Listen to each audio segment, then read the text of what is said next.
अनंत कोटि ब्रह्मांड में बंदी छोड़ कहाए, सो तो एक कबीर हैं, जननी जना नमाय। 626 वर्ष पूर्व सशरीर इस धरा पर हुए प्रकट, कबीर प्रभु की लीलाओं, उनके अद्वितीय ज्ञान की होगी अमृत वर्षा। संत रामपाल जी महाराज जी के पावन सानिध्य में 2, 3 व 4 जून 2023 को कबीर परमेश्वर का 626वां प्रकट दिवस मनाया जा रहा है, जिसमें संत गरीब दास जी महाराज जी की अमृतमयी वाणी का अखंड पाठ किया जाएगा। तीनों दिन विशाल व अटूट धर्म भंडारे का आयोजन किया जा रहा है, जिसमें देसी घी में बने लड्डू का प्रसाद भी वितरित किया जाएगा। इतना ही नहीं, 3 जून 2023 को दहेज मुक्त विवाह व रक्तदान शिविर का आयोजन बड़े स्तर पर किया जाएगा तथा तीनों दिन निशुल्क नाम दीक्षा दी जाएगी। इस पवित्र समागम पर आप सभी सहपरिवार सादर आमंत्रित हैं। आयोजन स्थल सतलोक आश्रम, सोजत, राजस्थान। इस भव्य कार्यक्रम का सीधा प्रसारण आप साधना चैनल और पॉपुलर टीवी चैनल पर दिनांक 4 जून 2023 को सुबह 9:15 बजे से देख सकते हैं। गरीबदास जी ने कहा कि भाई नो करो, 3-4 भगत थे, किसी को कह दिया बैलों को पानी पिला लो, किसी को कह दिया ऊपर ले दूसरे स्थान पर दूसरे घेर में पशुओं का चारा भेजो भाई तुम। एक से कहा नहाऊंगा भाई, मेरी बाल्टी रख दे पानी की लाकर पाटड़े के पास। ऐसे देसी व्यवस्था से नहाते थे गांव में। तो उन्होंने सब अपना काम कर दिया, उनको इधर उधर भेज दिया। वो दोनों रह गए, आदरणीय गरीबदास साहब जी और जिज्ञासु राम राय दास जी सरदार जी। वो क्या सोच रहा था कि मैं अच्छा मूर्ख भाई, देख 250 किलोमीटर आ गया, अरे यू संत बतावे। उनसे पूछा भाई यू कौन है? उन्होंने कहा ये तो है गरीबदास जी। वो उनके चेले चाले थे, फिर वो चले गए। उसके मन में उथल पुथल होगी कि देख कितना मूर्ख मैं, ना कोई पूरा जानकारी ली है, ये तो मेरे जैसा किसान जमींदार ये है। और किताब देख खोदा पहाड़ निकली चुईया, वह भी मरी हुई। अपनी सोच से वो ऐसा सोच रहा था कि मैं तो गलत आ गया, ये महात्मा है, ये तो किसान आदमी है कि। अब गरीबदास जी जान रहे थे कि भगत का के समस्या आ गई है, उसको सेट भी करनी थी। उनको कहा कि बैठ जाओ भगत जी। सामने 4 पर संकेत कर दिया, वो बैठ गया। बैठे और कि अगर भूखा मेरा रोटी तो खाऊंगा, और नहीं तो फिर ये सोच कर बैठ गया, फिर चलेंगे। बात तो बिगड़े गई। अब वो नहा रहे थे, गरीबदास जी स्नान करके, पहले एक धोती होती थी, अब भी है गाँव में, जैसे भगत यहाँ मानते धोती हमारे हरियाणा के, उसको धोती बोलते हैं। और उसी का एक हिस्सा होता है जिसको एज ए बेल्ट बांध लेते हैं, उसी के हिस्से को जुड़े जुड़ाए को ऐसे गोड़ गोड़ करके ऊपर का बांध लेते हैं। उसने अड़बंद बोल रहे, हड़बंद। गरीबदास जी जब नहा लिए, धोती लपेट ली, और वो धोती का शेष हिस्सा एज ए बेल्ट बांधना होता है। उससे कहने लगा कि भाई राम राय ए झुमकरा। अब उसने गांव में भी झुमकरा कहा करते, किसको? उस राम राय को, क्योंकि वो ज्यादा संकी टाइप आदमी था। गांव में भी उसका नाम झुमकरा काट रखा था। और यहाँ भी वो अविश्वास सा करके उथल पुथल हो रहा था, झूम रहा था उसके दिमाग। और उसने गांव में भी झुमकरा कहा करते, और गरीबदास ने भी उसका नाम झुमकरा से संबोधित कर दिया। तो चौकन्ना होया कि भाई इसने मेरा झुमकरा नाम क्यों कर पाया? जैसे एक आदमी के 2 नाम होया कर गांव में विशेषकर। तो खड़ा हुआ, कहा करे झुमकरा एक बैदरा, मेरे हाथ का चोट लगी उंगली के वहां खेत में, और यू काम नहीं करती, मेरे यहाँ गांठ लगा दे, अड़बंद बांध दे, धोती की बेल्ट बांध दे मेरा। वो लगा ऐसे गांठ लगा के। अब जैसे उस धोती के शेष लास्ट वाले सिरे को ऐसे कर लेते हैं, ऐसे ऐसे करके उसको फिर नू बांध दिया कर चारों तरफ कर ले आकर। अब वो नू लाकर गांठ लगाना चाहे, शरीर गांठ लगानी होती है, वो गांठ ऐसे शरीर के अंदर से निकला हो गरीबदास जी के, वो धोती, और उस कपड़े का गांठ लग जा। और गरीबदास जी ने ध्यान दूसरी साइड में कर, उसने सोचा तेरा बहुत उल्टी साइड तो पकड़ा गया, गलत लग गया। उन्होंने फटाफट फिर खोला, दोबारा फिर ऐसे करके गांठ लाई, और नोखे चवा फिर उस धोती गलाएगी। तीसरी बार फिर ऐसे ही किया जब गरीबदास जी ने कहा, अरे झुमकरा, मैं तो तेरे जैसा किसान हूं भाई, ये धोती क्यों ना बनती तेरे थे। न्यो देखा ऊपर ने, भाई मानस तक हो नहीं, सिंपल मैन नहीं है। शरीर दिखर शरीर के भागे धोती निकल नागरी बंदा थोड़ा ही। ऊपर को देखा तो वो राम राय जो है श्री विष्णु जी के पुजारी थे, उनको सुप्रीम पावर मान्या करते थे। अब ऊपर ने देखा तो गरीबदास जी का रूप विष्णु जी का रूप बन गया, शंख चक्र गदा और ऐसे सिर पर मुकुट। और यूं देखा वो, नो देख कर चरणों में पड़ गया, चरणों में गिर गया कि महाराज बख्श दो, मैं तो गलती होगी। फिर एकदम वो उसी रूप में थे, वो तो मालिक यानी परमात्मा कबीर जी सारी लीला कर रहे थे, उसके फड़क मिटाने के लिए गरीबदास जी का रूप ऐसा दिखा दिया जिसके वो पुजारी थे, ताकि सेट होकर सुन लेंगे सारी राम कहानी हमारी। उसने फिर देखा तो फिर एज इट इज, फिर मन बदल गया। अब मेरा कोई भूल भुलैया होगी या मेरी अपनी ही कल्पना होगी। फिर भी कहने का इस चमत्कार को देखकर वो ठगा सा रह गया। उसने वहां से जाने की इच्छा व्यक्त नहीं करी। पहले उसको खाना खिलाया कि रोटी खा, फिर बतलावांगे बाद में, भोजन पा छक पहले भगवान का प्रसाद। फिर लगे कथा सुनाने। अब क्या कहने लगे, वो राम राय झुमकरा कहने लगा कि हे भगवान, ये ज्ञान जो आप बता रहे हो कि इन ब्रह्मा विष्णु महेश से भी ऊपर कोई और परम शक्ति है जिसको मैं आंखों देख कर आया हूं, तो आपकी बात पर अविश्वास नहीं हो सकता। सारा गांव गवाह कि ये तो मर गए थे, वैसे चले गए थे, फिर आए ऐसे बोले। तो गांव वाले भले ही ना मानते थे, पर उस पुण्यात्मा का तो सारी बात जचे थी, क्योंकि आदरणीय नानक साहब जी को परमात्मा ऐसे लेकर गए थे, फिर वापस छोड़ा था। हम सुल्तानी नानक तारे दादू को उपदेश दिया, जात जुलाहा भेद न पाया, वो काशी माहे कबीर हुआ। तब उसने पूछा कि हे भगवान, ये ज्ञान तो आज तक किसी ने नहीं बताया हमारे तई।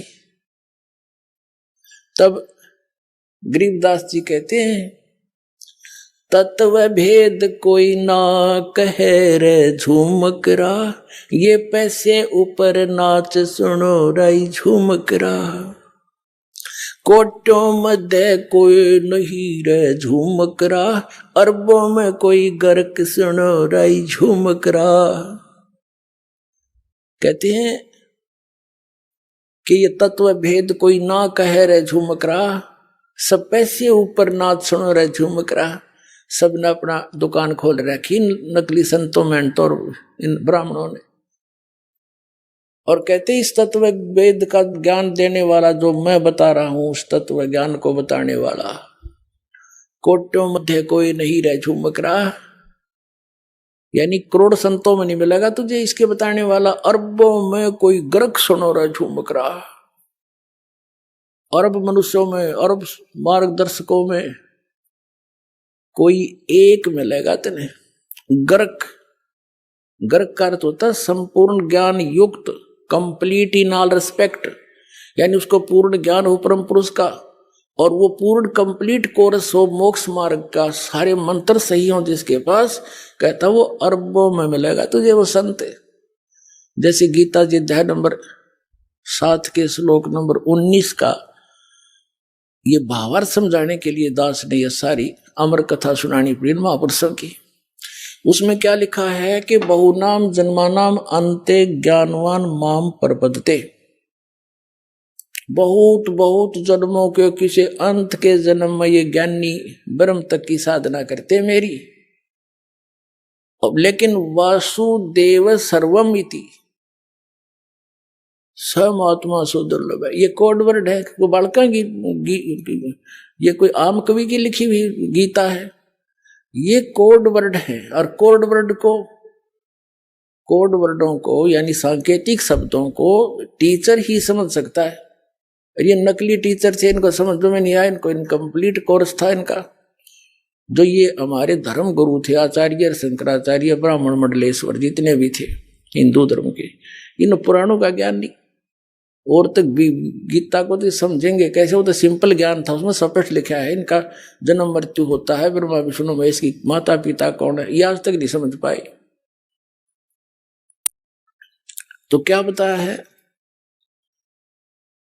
कि वासुदेव सर्वमिति स महात्मा सुदुर्लभ है, ये बताने वाला कि वो वासुदेव यानी सर्वशक्तिमान, सबके ऊपर कंट्रोलर, यानी जिसकी सत्ता सबके ऊपर है, वो कुल धनी ही पूजा के योग्य है, वही मोक्षदायक है, वही पाप नाशक है, और वही सारे ब्रह्मांडों का सभी का जनक है, वो सभी आत्माओं का पिता है। केवल उसी की ही भक्ति करनी चाहिए, ये बताने वाला संत महात्मा तो बड़ी मुश्किल से मिलेगा अर्जुन।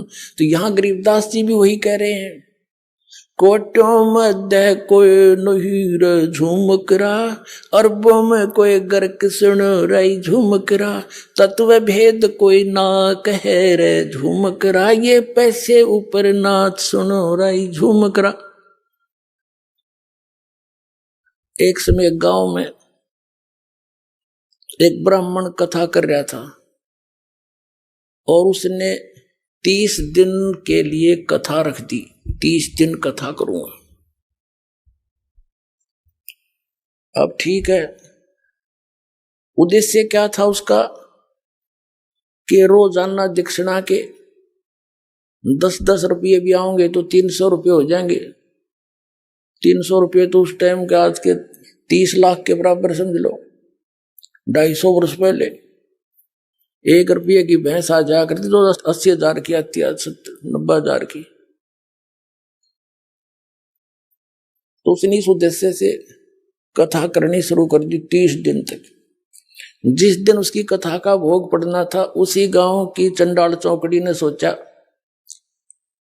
कल इस पंडित जी की कथा का भोग पड़ेगा, और गांव वाले वहां इसका चढ़ावा चढ़ा देंगे घना, और यू करा कि यो इसका नहीं चढ़ने देना। बामण गए, वो आकर गांव में सारे सब तरह के। उन्होंने क्या किया, उसी दिन सुबह सुबह जो भोग पड़ना था, दिल्ली से एक चंपाकली नाम की नाचने गाने वाली वो व्यवसायिक लड़की ले आई, और उन्होंने उसका सांग करा दिया। अब सारा गांव और इधर के उधर के लोग उस पूरा पहुंच गए पंडित जी दौरा, वो घर घर के बैठे जिसका कथा करे था। अब पंडित जी कहता है 30 रुपये 30 दिन में, और चंपाकली के 2 घंटे में आगे 500 रुपये चांदी के वह लेकर जाती रही। और पंडित जी ने पता लगा, उसका सारा खून जल गया, उठ कर चाल पड़ा, वो गाल का 30 रुपये गोज में जेब में। अब वो चला जा रहा था, उसको पता था कि यहाँ एक गरीबदास नाम के संत हैं, वो उसके रास्ते में आवे था, घर जाने के रास्ते में छुटानी गांव पड़े था। उन्होंने सोचा चल महाराज जी दौरे बैठा, थोड़ी बहुत बतलावांगे, देखी किसी दुनिया होगी। वो नो बतान गया था। अब गरीबदास जी बैठे थे, 5-4 भगत बैठे थे उनके घर में, यानी उसके बैठक में। पंडित जी आ गया, आओ पंडित जी, आओ पंडित जी।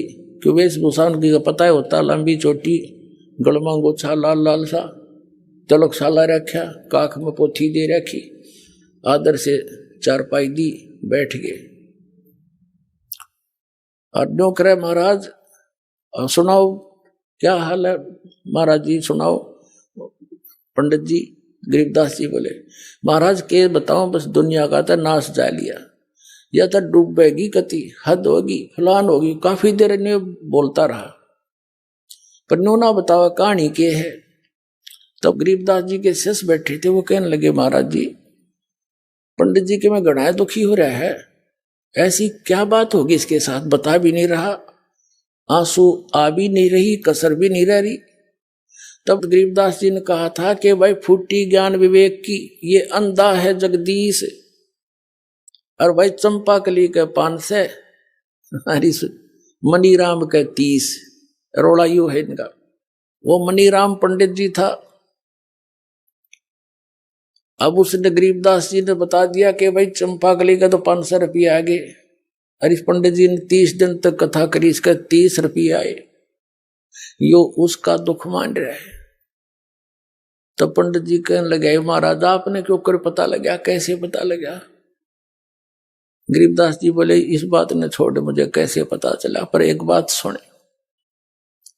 आप उस गांव के लोगों को और चंपाकली को उल्हाना दे रहे हो कि उस वहां ऐसा कर दिया, वहां पैसे के लूट लेगी। और तू क्या कर रहा था वहां पर? आप किस उद्देश्य से कथा कर रहे थे? कथा सत्संग 1 दिन कर ले, 2 दिन कर ले, 4 दिन कर ले, तेरा उद्देश्य क्या था? आप बताओ सच्ची आत्मा से। उद्देश्य यही था कि 30 दिन में कम से कम 300 रुपये तावेंगे। एक बात बता पंडित जी, गरीबदास साहब बताने लगे उनका, जिस समय राजा परीक्षित को 7वें दिन सर्प ने डसना था,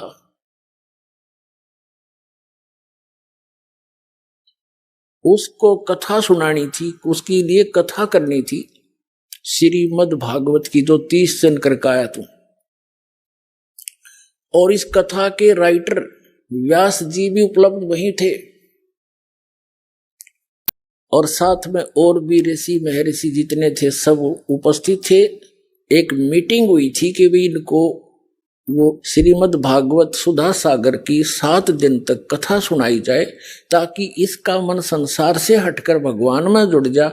7वें दिन इसको मरना तो है। तो ऐसी स्थिति में इंसान जानते सुना कर सारी राम कहानी को। अब उस समय 7वें दिन परिणाम आना था कि कथा कोई वो करे जो अधिकारी हो।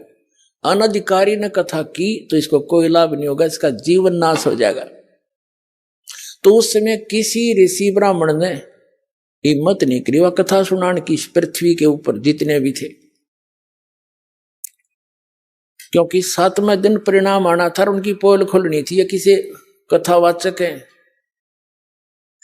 तब कहते हैं स्वर्ग से सुखदेव ऋषि को बुलाया गया, जो व्यास का पुत्र था।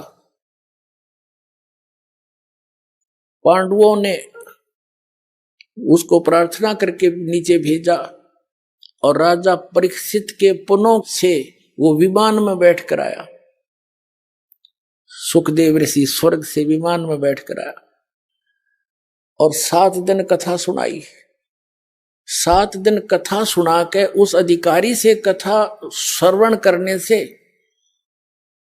उस जो लाभ होना था इस श्रीमद् भागवत सुधा सागर से, वो भी सुखदेव के द्वारा सुनाएगी, कथा कीगी। उस कथा से वह तुम्हारे जैसों से नहीं हो सकता था। क्या लाभ हुआ कि उसकी वृत्ति यहां से हट गई, और जो पुण्य उसने अपने जीवन में उस जब तक किए थे उनके आधार से उसके साथ शरीर तो यहीं रह गया उसका, सुखदेव के साथ वो स्वर्ग में चला गया। और इतना भी काम तुम कोई वो ऋषि नहीं कर सके, आपके जितने भी ब्राह्मण थे। और तुम इनका आंख में पोती दे के कोई खड़ा हो जाता है, ला मैं तो कथा कर दूंगा, तुम इनका जीवन नाश कर रहे हो, तुम अधिकारी हो। अब कान पकड़ दिया उस पंडित जी ने, नाक रगड़ दिया परमात्मा के सामने चरणों में कि भगवान मेरी तांख खोल दिया आपने, दीक्षा दे दो, मेरा कल्याण कर दो। अब तो कहते हैं 100 साल सिद्धर मैं करूं अपने जन के काज। तब उसको उपदेश दिया, कहा इस गंध न मत खा, छोड़ दे, यह कथा करनी पाप का भाग्य। अनधिकारी अब कोई झूठे लाइसेंस बनाता है, कोई डुप्लीकेट पासपोर्ट बनाता है झूठे, तो कितना अपराधी है वो। तो इसी प्रकार हमने जाना सतलोक ये नकली सब संत बने बैठे, मैं भी नाम दे दूं, मैं भी नाम दे दूं, मैं भी कथा कर दूं, पाठ कर देता हूं। ये टोटली नकली है। इस विश्व में इस दास के अतिरिक्त कोई भी अधिकारी नहीं आज भगवान के ज्ञान बताने का और नाम देने का। ये अभिमान ना समझना, कति तत्व ज्ञान समझ लेना इसको। अपने आत्माओं जो प्रसंग चला था कि यहां प्राणी कितने दुखी है, और हम अपने बच्चों को शिक्षा किस लिए देते हैं? कि ये पढ़कर शिक्षा की महिमा से परिचित हुए तो आज उस सत्र का लाभ हमारे बच्चे प्राप्त कर रहे हैं। अब ठीक इसी प्रकार जिस समय श्रीमद् भगवत गीता अध्याय नंबर 7 के श्लोक नंबर 29 में क्या कहा है कि अर्जुन जरा मरण मोक्षाय माम आश्रित यतन्ति ये ते ब्रह्म तत्विदु कर्षणम अध्यात्म अखिलम च कर्मम। वो क्या कहता है गीता ज्ञानदाता कि मेरे इस ज्ञान का आश्रय करके कि तत्वदर्शी संत की खोज करो और वो तत्वदर्शी संत उस ज्ञान को, उस तत्व ज्ञान को बताएगा जो परमात्मा ने स्वयं आकर वो वाणी बोली है। तो उस तत्वदर्शी संत से मिलने के पश्चात जो जरा और मरण से यानी वृद्ध अवस्था और मृत्यु से छूटने के मोक्ष के लिए यानी इससे बचने के लिए यानी पूर्ण मोक्ष प्राप्ति करने के लिए जो प्रयत्न करते हैं ते ब्रह्म तत्व विदु, वे उस तत्ब्रह्म को और कृष्णम अध्यात्म अखिलम च कर्मम, वो सारे अध्यात्म को और सभी कर्मों से परिचित है। अपने आत्माओं दास आपको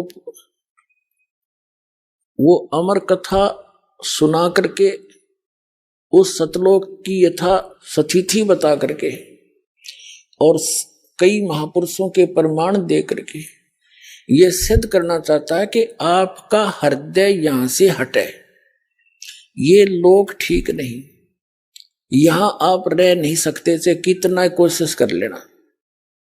एक व्यक्ति कह रहा था मेरा लड़का बीमार हो गया, 3.5 लाख रुपया लगाए, दोनों गुर्दे खराब हो गए, जान बच गई, खुशी बनाई, विवाह रख दिया।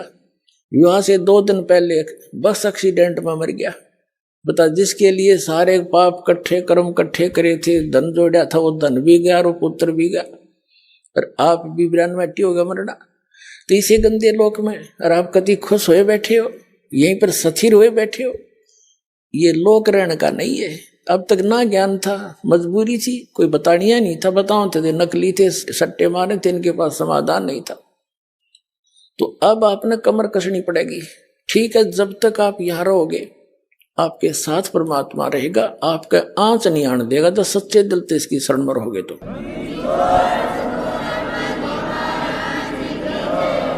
और ये भी आपको याद रहना चाहिए कि यहां रह नहीं सकते हम सदा, मृत्यु तो एक दिन होगी, और मृत्यु होगी तो आप यहां रह नहीं सकते जिसको अपना मान रहे हो। आपकी मृत्यु उस समय होगी जब आप चाहोगे, ये भी सोच लेना। लेकिन चाहोगे इस ज्ञान से, तब तक आपके पोते पोती भी बड़े बड़े हो लेंगे, वो भी भक्ति कर रहे होंगे, तो वो भी सुखी होंगे। तो उस समय आपके मन में एक बीमारी आवेगी, क्योंकि जब जीव को सुख हो जाता है तो ये न सोचा है सारे दुख भूल जाए यहाँ के, नो के ठीक ठाक था, कोई खास बात ना थी, चाहे कैर टूट रहा सारे जीवन में, और पिछले थोड़े से दिनों में सुख हो जाओ, वो सारे दुखान भूल के यूं बढ़िया लगने लग जाता है, और न्यों पता मृत्यु होगी। तो यहाँ के किसी भी सुख की इच्छा नहीं करनी, आप किसी भी वस्तु की चाह नहीं रहे। अंत में मान लीजिए यहाँ सारा परिवार तेरा ठीक और मृत्यु होगी, आप माना नाइजीरिया में पैदा कर दें आपको, बताइए यू के काम आया तेरा, यहाँ का जोड़ा जाड़ा, और फिर नया प्रोसेस हो शुरू हो जाएगा, प्रोसीजर। मनुष्य जीवन हुआ तो ऐसे, फिर बच्चे पैदा हुए, कोई मर गया कोई जी गया, सारा दिन पेट का रोड़ा, सारी उम्र खत्म हो जाएगी। तो इस जन्म और मृत्यु के इसको लू न याद करके इस चक्कर रहे, आपने हृदय से चाक करनी पड़ेगी वहां की सच्चाई के आधार पे, क्योंकि वहां जाने के बाद फिर धीरे धीरे जैसे यहाँ परिवार जुड़ा है, तो आपका ये परिवार जो आज भक्ति कर रहा है, जिसको आप अपना मान रहे हो, यहाँ नहीं आपका है, ये वहां धीरे धीरे आकर के आपके साथ वहां फिर एक परिवार रूप बन जाएगा। वो फिर कद्दे भी ना मरे, ना बूढ़ा हो और ना मृत्यु हो, सदा सुखी, कोई काम नहीं, परमात्मा की याद वहां भी बनी रहती है, आत्मा को विशेष कसक रहती है, वो वहां का एक आनंद न्यारा उस भजन का। और वो सैर सपट्टे कहीं करो, विमान सबके पास है, बड़े बड़े मकान हैं, आगे बहुत बड़े लान हैं, बाग बगीचे हैं, फलदार वृक्ष हैं, ये सत्कर मान लेना, कोई बड़का के बुकान की बात नहीं है। खुद संतों ने बताई, परमात्मा ने आके बताया, और आंखों देखा उन महापुरुषों ने बताया जिन्होंने उस सचखंड को देखा। लेकिन उन्हें थोड़ा सा घुमा फिरा कर बताना था, नहीं तो ये नकली पंथ भी वही गुणगान लग जाते जो परमात्मा ने बता रखा था, तो उसको कोड वर्डों में बता रखा है। और वो कोड वर्ड इस दास का समझ में आए कबीर भगवान की रजा से, और किसी का समझ में ना आए हुआ, तो उसके आधार से प्रत्यक्ष प्रमाण करके दिखाऊंगा आपको कबीर साहब की वाणी में, जिसको कबीर पंथी रोज पढ़ा करते। अब प्रसंग चल रहा था कि जो वो सुख है सतलोक में, और हम खोज रहे हैं इस मृतलोक में, नमक की बोरी में, और बुरा का टेस्ट कोई खोज रहा हो, कितनी समझ है उसके अंदर, उसको पता ही नहीं फिर बुरा कैसी होती है, कहाँ है। तो यहां जब तक हम उस पूर्ण परमात्मा के उस स्थान से परिचित नहीं होंगे, उस सुख से, और उससे परिचित कैसे होंगे, उन महापुरुषों के प्रमाण जिन्होंने आंखों देखा सचखंड और फिर वापस छोड़ा, और उनमें से विशेष आदरणीय गरीबदास साहिब जी और आदरणीय धर्मदास साहिब जी को परमात्मा ने ये विशेष ज्ञान दिया था, और उनके द्वारा लिपिबद्ध उस ज्ञान से प्रमाण आंखों देखा उन महापुरुषों का बताया हुआ, और दास पर रजा हुई जो आपको आज खोल रहा है, ये सारे मिला करके आपको विश्वास करा देगा। ये दास आपका मन ऐसा हट जाएगा इससे, जैसे गीता जी अध्याय नंबर 2 के श्लोक नंबर 46 में कहा कि अर्जुन, जैसे बहुत बड़े जलाशय की प्राप्ति के उपरांत छोटे जलाशय में जैसी आस्था जीव की रह जाती है, ऐसी तेरी श्रद्धा उस परम पिता परमात्मा के तत्व ज्ञान और उस परमात्मा के सुख से सतलोक से परिचित होने के बाद, उस ज्ञान की प्राप्ति के उपरांत इन अन्य भगवानों में और यहाँ के सुख और स्वर्ग के सुख में ऐसी रह जाए। जैसे पहले सभी व्यक्ति तालाबों पर आश्रित होते थे, एक तालाब ऐसे होते थे, वर्षा होगी भर गया, सारा वर्ष उसी से पशु भी पानी पीते थे, उसी से मनुष्य भी जल निकाल कर उसी पर आश्रित होते थे, उसी से थोड़ी बहुत कोई बगीची सिंचाई कर लेते थे। तो उस तालाब का पता होता था, एक वर्ष वर्षा ना हो तो सारा सूख जा, और उस पर आश्रित व्यक्ति भी तड़फ तड़फ कर मरे यदि 2 वर्ष वर्षा ना होते। तो उन व्यक्तियों को, और एक बहुत बड़ा सरोवर झील मिल जाए जिसमें 10 वर्ष वर्षा ना हो तो भी उसका जल समाप्त ना हो, तो फिर वो व्यक्ति उस छोटे जलाशय को तुरंत त्याग कर उसकी शरण में जाकर बस जाते हैं। लेकिन उस छोटे जलाशय यानी इन भगवानों से जो ब्रह्मा विष्णु महेश ब्रह्म परब्रह्म से जो हम लाभ ले रहे थे वो पर्याप्त नहीं था। वो जलाशय का जो जल था वो पर्याप्त नहीं था, लेकिन बुरा नहीं था। और जब हमने वो मिल गया जलाशय, कौन जाके उसकी तरफ, तो ऐसा समझ लेना वो सतलोक में इतना सुख है, ऐसी सदाबहार स्थिति। यहाँ तो 2 वर्ष वर्षा ना हुए दरे दराए रहे, जहाँ सारे टक्कर मार मार कर मरे जनता, एक दूसरे को खाजा बुड़ के भर भर के, ऐसे बहुत बार पीछे ऐसी स्थिति आई है। ये लोक है, ये तो परमात्मा ने दया बख्शी, पुण्यात्मा को जन्म दिया ताकि ये भक्ति करके पीछा छुटवा लें, सौदी दे दी, पंप वगैरह लगा लेते हैं, समय पर वर्षा कर रहे हैं। ये वैसे नहीं हो रही है।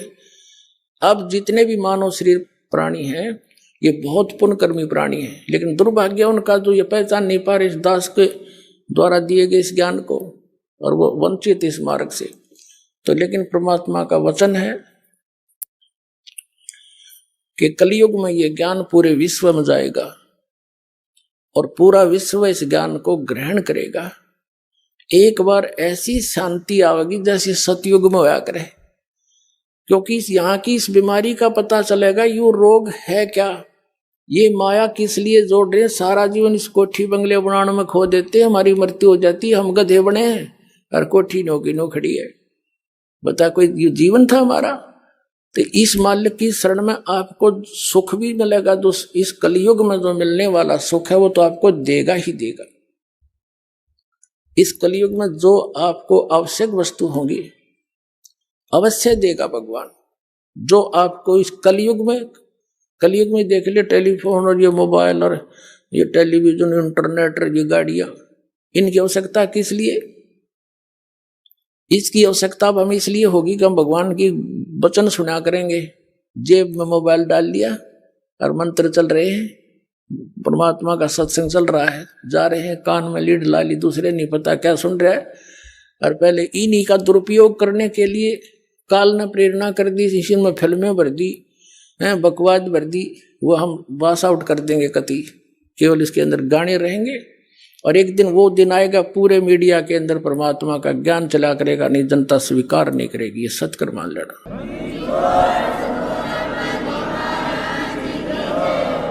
तो पुण्यात्मा, इस झूठे सुख को सुख कहे ये मान रहा मनमोद, ये सकल चबीना काल का कुछ मुख में कुछ गोथ। तो परमात्मा कहते हैं मन तू सुख के सागर बस रे, और ना ऐसा यस रे। चल हंसा सतलोक हमारे, छोड़ो यो संसारा हो। इस संसार का काल है राजा, इन माया जाल पसारा हो। एक लोक अपनी महिमा आप बता रहे हैं कि सबके पार एक और परमात्मा है, वह स्थान है जो सबका सिरजनहारा हो। चल हंसा सतलोक हमारे, छोड़ो यो संसारा हो। बोलो सतगुरुदेव। परम पिता परमात्मा पूर्ण ब्रह्म सर्व सृष्टि रचनार कबीर परमेश्वर जी की असीम कृपा से आप पुण्यात्माएं सत्संग सुनने के लिए उपस्थित हुए। भक्ति मुक्ति के दाता सतगुरु, भटकत प्राण फिरंदा, उस साहिब के हुक्म बिना नहीं तरवर पात हिलंदा। परम पिता परमात्मा कबीर जी ये हम सभी आत्माओं के जनक हैं और ये हमें संदेश देने के लिए यहाँ आते हैं, ये ज्ञान कराने के लिए इस काल के लोक में सह शरीर आते हैं और सह शरीर चले जाते हैं। हमें याद दिलाते हैं कि आप यहाँ के निवासी नहीं हो, आप यहाँ कितनी यातनाएं सहन कर रहे हो। ये स्थान स्थायी नहीं है।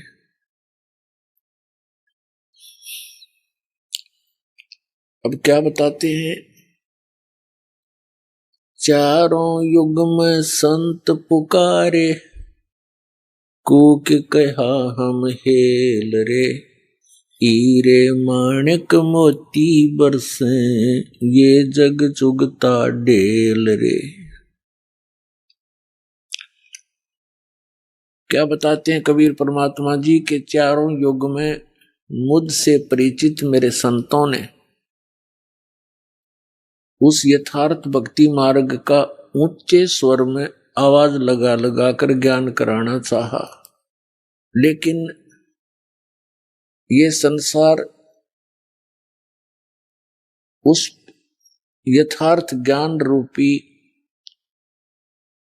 यानी पूर्ण मोक्ष की विधि रूपी जो मोती हैं उनको ना स्वीकार करके शास्त्र विरुद्ध साधना करके मोतियों के स्थान पर कंकर इकट्ठे कर रहा है, अर्थात मोक्ष प्राप्त ना करके यहीं के काल के इस लोक में, इससे दूसरे स्वर्ग लोक में, इससे तीसरे पाताल लोक में और फिर ब्रह्म लोक में, इन्हीं में जन्म और मरण के चक्कर में गिरकर महान कष्ट उठा रहा है। चारों युग में संत पुकारे और कूक कहा हम हेल रे, हीरे माणक मोती बरसे, ये जग चुगता ढेल रे। ये संसार डड़े इकट्ठे कर रहा है। पहले तो यहां देखिएगा, मनुष्य जीवन का जो उद्देश्य है उसको भूलकर प्राणी यहां की व्यवस्था में ही सारा जीवन नष्ट कर देता है। ये मानव, प्रत्येक प्राणी के अंदर एक ऐसी धारणा बनी हुई है कि मैं बहुत बड़ा धनी बनूं, मेरे पास बढ़िया कोठी हो और कार हो तो और अच्छा हो जाए।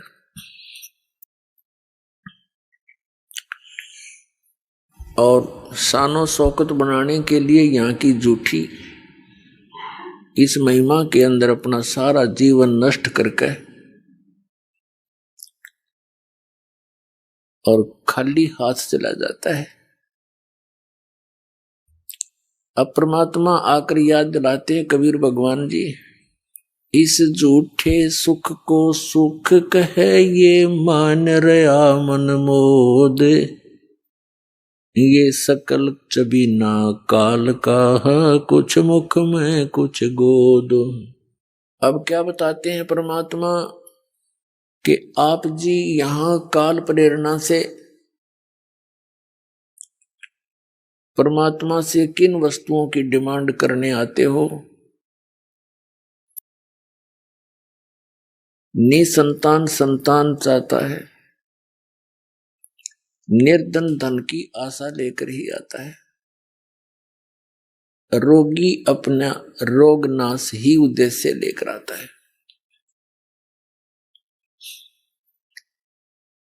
और कुछ एक प्राणी ऐसे भी हैं जो परमात्मा प्राप्ति के लिए ही आते हैं। वो तो धन्य भाग हैं, ऐसी सोच जिन पुण्यात्माओं की।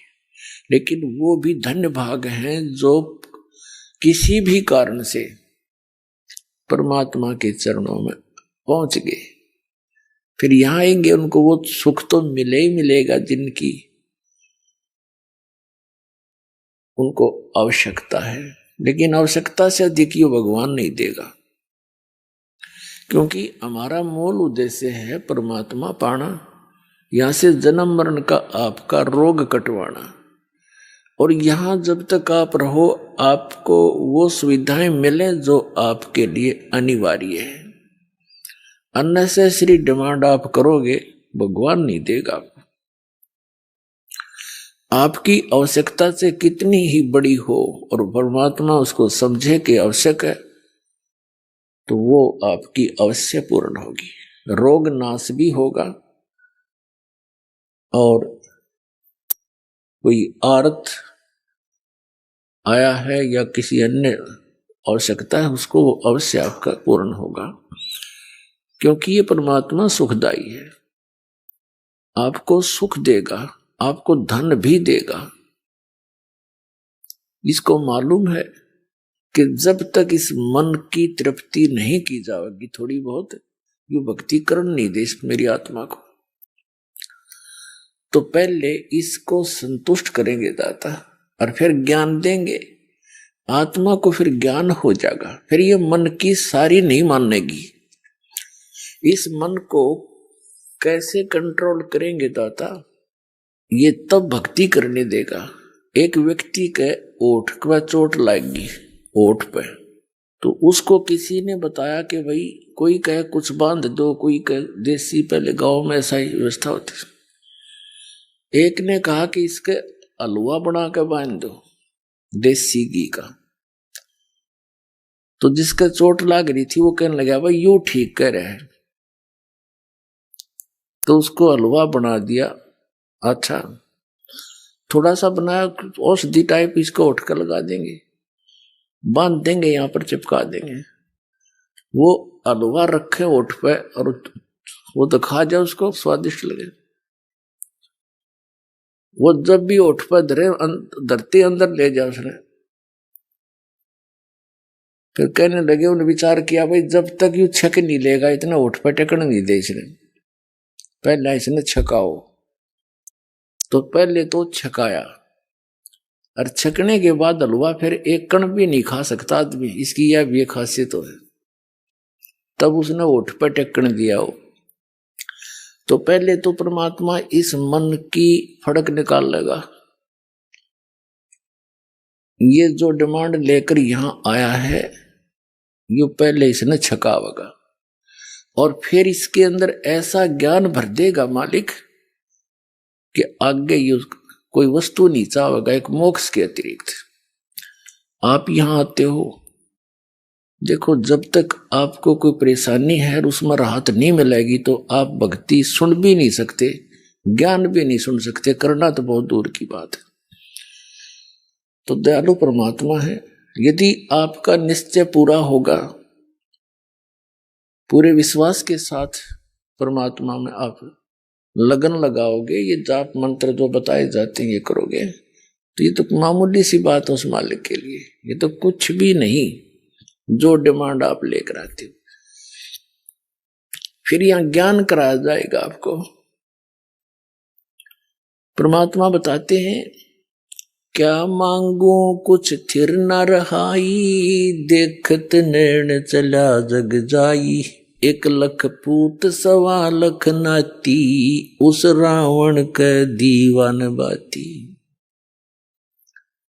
आवत संग ना जात संगाती, क्या भया दर बांधे आथी, कहे कबीर अंत की बारी, जैसे हाथ जाड़ कर चला जुआरी।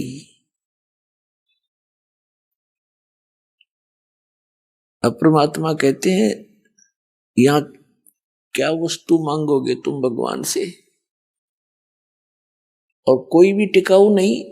क्या मांगो कुछ थिर ना रहाई, और देखत नैन चला जग जाई। आंखों के सामने रोज पता नहीं कितने व्यक्ति जा रहे हैं। 1 लाख पूत 1.25 लाख नाती, रावण के 1 लाख पुत्र थे, और वो भी सर्वनाश को प्राप्त हुए, सारे मर गए युद्ध में। और फिर उस रावण के घर में कोई दीपक जलाने वाला शेष नहीं बचा। तो क्या मांगा यहां पर?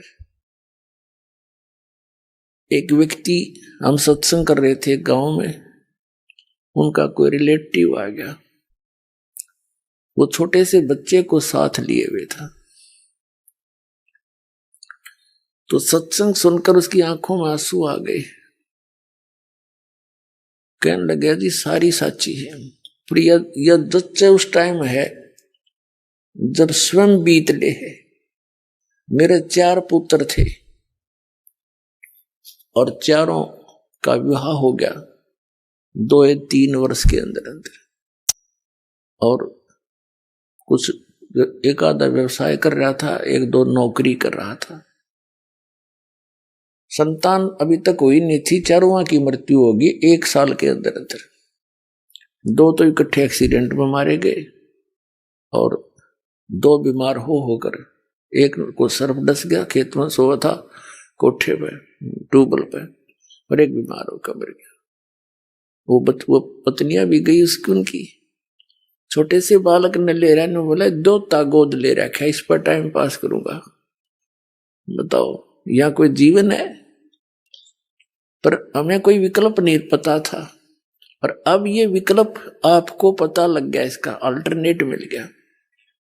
और अब भी कोई यही इसी गंदे लोक में व्यवस्थित रहना चाहता है, तो फिर वो परमात्मा का प्यारा नहीं है, उसको भगवान की चाह नहीं है। ठीक है, जब तक आप यहां रहोगे, ये परमात्मा के बच्चे हैं, उसी के प्राणी हैं, चाहे परिवार में है या आपके पड़ोस में है, सबको भगवान के बच्चे, और यहां सब दुखी हैं। इस दृष्टिकोण से प्रत्येक के साथ हमदर्दी होना रखना हमारा भगत का परम कर्तव्य है। तो फिर हमने यहां क्या बताते हैं परमात्मा, अब क्या बताते हैं कि आवत संग ना जात संगाती, जब हम आए तब हमारे साथ कोई नहीं था, अकेले मां के पेट में 9 महीने दुख पाए, और जाएंगे जब हमारे साथ कोई नहीं जाएगा। तो हम किस वस्तु को और किस व्यक्ति विशेष को अपना मानने बैठे हैं, तो यह भूल मिटानी पड़ेगी। फिर करना क्या है, हमने ऐसे समझना जैसे हम एक यात्री हैं और किसी रेल के कंपार्टमेंट में बैठे हैं, उसमें वृद्ध भी होते हैं, बहन बेटियां भी होती हैं, और भी अन्य बालक बच्चे भी होते हैं। तो किसी को कोई तकलीफ है तो उसकी मदद करना प्रत्येक यात्री अपना कर्तव्य समझता है, हमदर्दी दिखाता है, जो नेक व्यक्ति होते हैं। और फिर जिसका जहां जहां भी स्टेशन आता जाता है वहीं उतरते चले जाते हैं। फिर उसके बाद उनसे कोई लिंक नहीं, उनका कोई उसकी याद भी नहीं, लेकिन जब तक उसमें है वो बड़े हमदर्दी से रहते हैं अपने से बनकर। तो हमने ये समझकर इस संसार में रहना, जो भी आपका परिवार है ये आप एक कंपार्टमेंट में एक डिब्बे में बैठे हैं, और जिसका जब समय आ जाएगा वहीं उतर जाएगा वो। तो इसके लिए आपको ज्ञान की आवश्यकता है और साथ में इस भक्ति भजन की आवश्यकता है। फिर आपके अंदर ये ज्ञान समावेगा जो दास आपको बता रहा है। अन्यथा ये ज्ञान हमने 100 बार सुन लिया, काना पे घटाड़ दे जाकर, फिर वही एज इट इज ही हमारी व्यवस्था बनी रहती है। तो इस ज्ञान से और इस भगवान की भक्ति से आत्मा में दृढ़ता आती है। तो क्या बताते हैं परमात्मा के, क्या मांगो कुछ स्थिर ना रहाई, देखत नैन चला जग जाई, 1 लाख पूत 1.25 लाख नाती, और उस रावण के आज दीवा नबाती। फिर क्या बताते हैं, आवत संगना जात संगाती, क्या भया दरबान दे हाथी।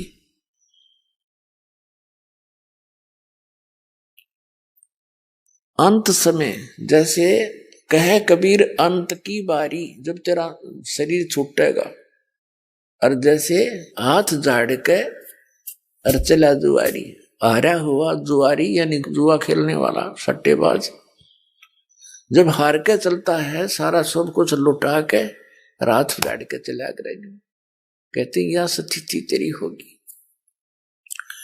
और जो अपनी नेक नीति से सतगुरु शरण में आकर भक्ति करते हैं वो अपने पुनों की गठरी लेकर जाएंगे। तो क्या बताते हैं परमात्मा, परमात्मा प्राप्ति के लिए अर्थात सतलोक जाने के लिए, जन्म और मृत्यु का रोग कटाने के लिए हमें सबसे पहले गुरु की आवश्यकता होती है। और गुरु कैसा हो, उसके लक्षण क्या है, सतगुरु कैसा हो, तो वो गुरु वो होता है, कहते हैं सतगुरु के लक्षण कहूं, मधुरे बैन विनोद, 4 वेद 6 शास्त्र वो कहे 18 बोध। पहली तो ये पहचान बताई है कि वो सतगुरु जो होगा वो ऐसे आनंददायक वचन कहेगा जो आत्मा को सुहावेंगे, क्योंकि मन को तो अच्छी लगती है रागनी गाना, फिल्मी बकवाद्य या इधर उधर के चुटकुले, लेकिन आत्मा को परमात्मा की कथा सुहाया करे वो अच्छी लगती है। तो सतगुरु जो होते हैं वो आत्मा की खुराक देते हैं, मन की खुराक बंद करते हैं। सतगुरु के लक्षण कहूं, मधुरे बैन विनोद, और 4 वेद 6 शास्त्र वो कहे 18 बोध, यानी वो सभी सदग्रंथों का ज्ञाता होता है। और सतगुरु जो है विश्व में एक ही होता है। एक बार जब परमेश्वर कबीर जी स्वयं आए थे एक तत्वदर्शी संत की भूमिका करने के लिए, जो प्रत्येक युग में वो ऐसा करते ही करते हैं, उनका विधान है परमात्मा का। कबीर साहब कहते हैं सतयुग में सत सुकृत कह टेरा, त्रेता नाम मुनिंदर मेरा, द्वापर में करुणा में कहाया, कलयुग नाम कबीर दराया। चारों युग में परमात्मा आए हैं। सतयुग में सत सुकृत नाम था दाता का, त्रेता में मुनिंदर ऋषि के नाम से प्रकट थे, द्वापर में करुणा में नाम से वो मालिक आए थे, और कलयुग में अपने वास्तविक नाम कबीर नाम से आते हैं। ये उनका रियल नेम है। तो ये परमात्मा प्रत्येक युग में आते हैं और प्रत्येक युग में ही ऐसी लीला करते हैं जैसी इस कलयुग में की थी। एक सरोवर के अंदर कमल के फूल के ऊपर एक शिशु रूप धारण करके ये परमात्मा विराजमान होते हैं। प्रत्येक युग में ऐसी ही लीला करते हैं। फिर वहां से उनका पूर्व संस्कार कोई मालिक का बनाया हुआ होता है। पुण्यात्माएं जो निसंतान होते हैं और वो पुत्र की चाह में ले जाते हैं उठा करके, फिर धीरे धीरे लीला में शरीर से बड़े होते हैं और छोटी ही आयु में वो परमात्मा अपने यथार्थ ज्ञान का प्रचार करते हैं और बड़े बड़े विद्वानों के छक्के छुड़ा देते हैं। तो उस परमेश्वर ने आके हमें ज्ञान दिया है, क्या बताया है कि परमात्मा पाने के लिए आप जी को सबसे पहले गुरु की आवश्यकता पड़ती है। किसी भी सदग्रंथ को आप देख लिए उठा करके, वो संकेत यही करते हैं कि संतों की शरण में जाओ।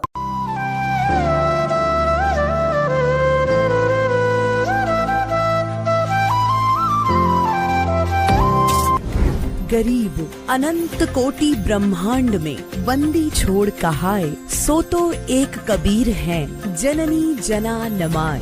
626 वर्ष पूर्व सशरीर इस धरा पर हुए प्रकट। कबीर प्रभु की लीलाओं, उनके अद्वितीय ज्ञान की होगी अमृत वर्षा। संत रामपाल जी महाराज जी के पावन सानिध्य में 2, 3 व 4 जून 2023 को कबीर परमेश्वर का 626वां प्रकट दिवस मनाया जा रहा है, जिसमें संत गरीब दास जी महाराज जी की अमृतमयी वाणी का अखंड पाठ किया जाएगा। तीनों दिन विशाल व अटूट धर्म भंडारे का आयोजन किया जा रहा है, जिसमें देसी घी में बने लड्डू का प्रसाद भी वितरित किया जाएगा। इतना ही नहीं, 3 जून 2023 को दहेज मुक्त विवाह व रक्तदान शिविर का आयोजन बड़े स्तर पर किया जाएगा तथा तीनों दिन निःशुल्क नाम दीक्षा दी जाएगी। इस पवित्र समागम पर आप सभी सहपरिवार सादर आमंत्रित हैं। आयोजन स्थल सतलोक आश्रम, सोजत, राजस्थान। इस भव्य कार्यक्रम का सीधा प्रसारण आप साधना चैनल और पॉपुलर टीवी चैनल पर दिनांक 4 जून 2023 को सुबह 9:15 बजे से देख सकते हैं।